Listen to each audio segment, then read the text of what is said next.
नमस्कार मित्रांनो, digital arrest नावाचा प्रकार भारतात अस्तित्वात आहे का? तर भारतातील कोणत्याही कायद्यामध्ये सध्या तरी डिजिटल अरेस्ट नावाचा प्रकार अस्तित्वात नसून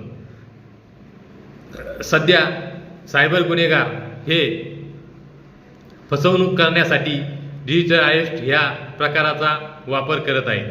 म्हणजे आपल्या व्हॉट्सअप, फेसबुक, इंस्टाग्राम, टेलिग्राम या विविध ॲपवर ते ऑनलाईन व्हिडिओ कॉलद्वारे आपल्यांना संपर्क करत असतात व व्हिडिओ कॉलच्या माध्यमातून ज्यावेळेस आपल्याला एखादा कॉल येतो तर समोरचा व्यक्ती हा गणवेशातील पोलीस अधिकारी असल्याचे भासवले जाते व ते भासवल्यानंतर ते आपल्याला डिजिटल अरेस्ट केलेले आहे असे सांगतात की तुम्ही असा गुन्हा केला असून तुमच्या विरोधात असलेल्या गुन्ह्यासंबंधी तुम्हाला डिजिटल अरेस्ट केले जात आहे.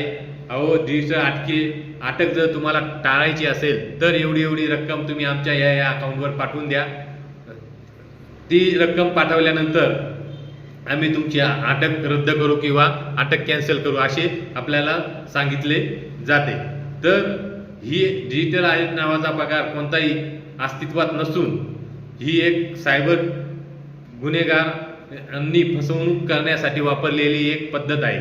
तर असा कोणताही कॉल आपल्याला व्हॉट्सअप किंवा आपल्या टेलिग्राम, फेसबुक अशा कोणत्याही चॅनलवर किंवा कोणत्याही ॲपवर आल्यानंतर अजिबात घाबरून न जाता तात्काळ त्यांच्याशी बोलण्यास मग्न न राहता आपला फोन कट करावा.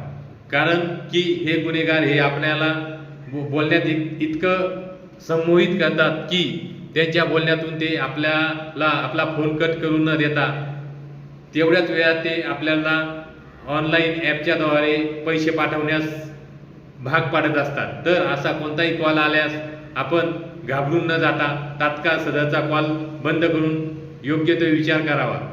कोणतेही पैसे त्यांना पाठवू नये. तसेच या माध्यमातून आपल्याला अजून देखील एक कॉल येत असतो का तुमच्या पार्सलमध्ये ड्रग्ज सापडले आहेत आणि त्यासाठी तुम्हाला अटक करण्यात येत आहे, तरी तुम्ही एवढी रक्कम भरा नाहीतर मग तुम्हाला अटक होईल असे देखील आपल्याला सांगितले जाते.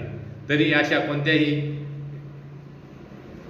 फोनवर किंवा कॉलवर विश्वास ठेवू नका व समोरचा व्यक्ती हा पोलीस अधिकारी नसून सायबर गुन्हेगारांनी एक लढवलेली शक्कल असून त्या शक्कलेला आपण बळी पडू नका व आपण आपले स्वास्थ्य तसेच मनस्थिती सांभाळा व आपले मालमत्तेचे रक्षण करा.